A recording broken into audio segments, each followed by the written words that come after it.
జై శ్రీరామ్. ప్రతి శనివారం కూడా శ్రీ సీతారాములు గారి దేవాలయం శంకరాపురంలో పిల్లలు చాలా భక్తిగా పాటలు పాడుతున్నారు.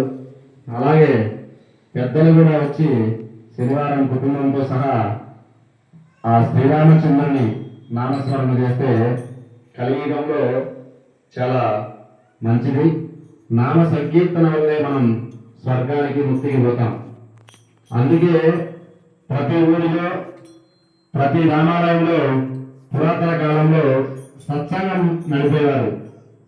సత్సంగం అంటే ఎవరైతే ఆత్మజ్ఞానం తనలో ఉన్న ఆత్మను దర్శించుకుని వారు వచ్చి మన మధ్యలో ఆత్మ గురించి మన సనాతన ధర్మం గురించి విలువైన ఆ జ్ఞానాన్ని మనకు ప్రసాదించి ఆ గుడిలో భాగవతం కానీ రామాయణం కానీ భగవద్గీత కానీ వాటి గురించి చెప్పుకుంటూ ఆ గడపడమే సత్సంగము అంటారు. సత్ అంటే నాశనం లేనిది, నిత్యము శాశ్వతమైన మనలో ఉన్న ఆత్మ, ఆ శుద్ధ చైతన్యాన్ని సత్ అంటారు. అలాంటి మహాత్ములు మన భారతదేశంలో స్వామి వివేకానంద కావచ్చు, రామకృష్ణ పరమహంస కావచ్చు, అన్నమయ్య కావచ్చు, ఇక్కడ మనకు వెంట దగ్గరలో మానవోగన్ అనే మంటపం ఉంటుంది.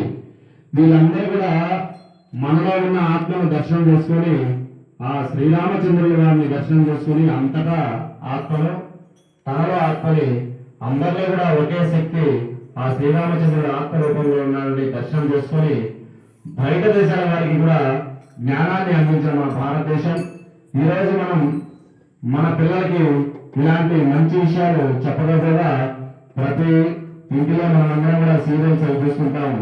కానీ శనివారం ఒక్క రోజైనా కూడా ఆ రాముల వారి సన్నిధిలో కనీసం మనం దీపం చేసి ఆయన కొద్దిగా ఉన్నకాడికి మన శక్తి కొద్ది అభిషేకం చేసి తర్వాత బట్టలు పెట్టి దీపారాధన చేస్తే గర్భపురాణం ప్రకారం ఎనలేని పుణ్యము కీర్తి వస్తుంది. వారికి స్వర్గము కరతలమలకం, అంటే స్వర్గాన్ని ఎవరు ఆపలేరు.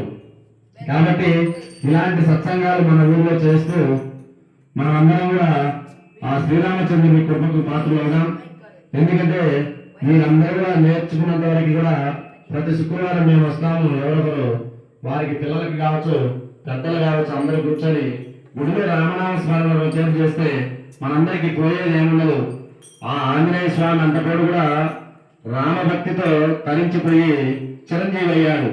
కానీ మనం అందరం మర్చిపోయి ఇప్పుడు అలాంటి కమ్మనైన సత్సంగానికి దూరంగా బ్రతుకుతూ మనం అందరం మన ధర్మాన్ని, సనాతన ధర్మాన్ని కాపాడుకోవాల్సిన బాధ్యత మనందరిపైన ఉంది.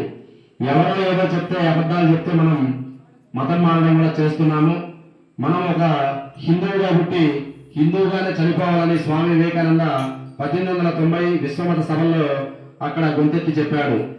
ధర్మం అనేది ఏంటంటే మనం ఎలా సంతోషంగా జీవిస్తామో మిగతా మనుషులను కానీ ప్రాణులను కానీ అదే సంతోషంగా జీవించనివ్వడం ధర్మం అంటారు.